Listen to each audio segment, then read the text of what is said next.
Europe 1. La belle histoire de la France bouge. Et ce soir, on est ravis de découvrir votre histoire. Jean-Philippe Clermont, bonsoir. Oui, bonsoir Elisabeth. Bonsoir à tous. On a eu envie de vous entendre parce que vous faites partie de ces personnes qui aussi ont changé de vie, se sont reconverties. Et vous êtes allé du côté de l'univers du parfum, mais c'était pas du tout le cas il y a encore quelques années. Est-ce que vous pouvez nous raconter un petit peu votre histoire ? Bien, écoutez, avec grand plaisir. Effectivement, j'ai débuté ma carrière en étant agent au Moyen-Orient dans le cigare. Donc, je distribuais du cigare sur une quinzaine de pays. Et dans ce cadre-là, j'ai eu l'occasion de m'expatrier et de vivre à Dubaï.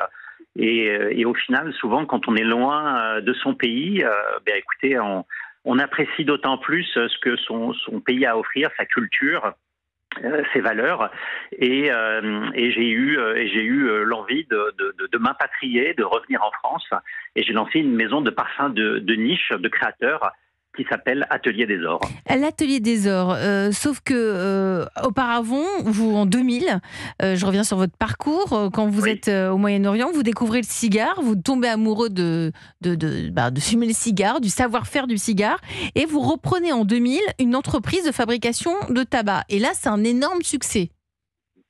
Alors, je ne reprends pas, hein. Je distribue, je reprends une activité où je ne fabrique pas, mais je distribue effectivement du cigare au Moyen-Orient. Je reprends une activité effectivement en 2000 et je vais distribuer pendant un peu plus d'une dizaine d'années du cigare sur les marchés locaux et également en duty-free. Et puis avec l'essor des compagnies aériennes du Moyen-Orient, effectivement, l'activité aura un certain succès. Bon, ça ne vous a pas quitté puisque vous rentrez en France, puisque la France vous manquait notamment.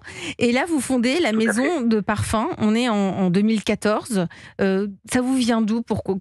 Comment on passe de cette culture moyen-orientale, l'univers du tabac, à une maison de parfum du côté de Grasse?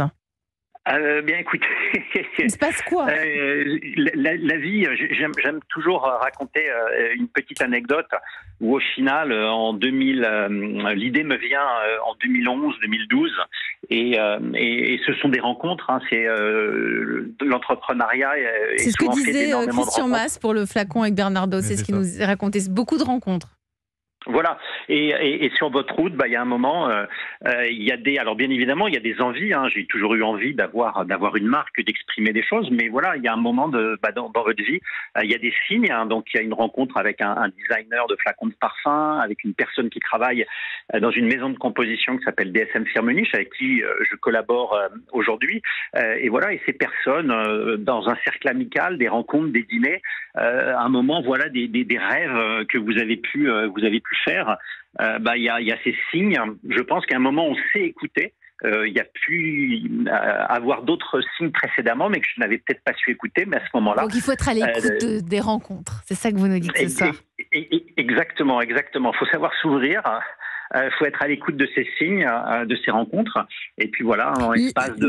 Et cette gamme de parfums est tout de même à base de tabac aussi. Hein, donc ça ne vous a pas complètement quitté. Alors oui, effectivement, il y a certaines de nos créations qui sont inspirées de cet univers, puisque je dirais qu'entre un chef, un parfumeur, un maître de chez, enfin voilà, il y a des similitudes.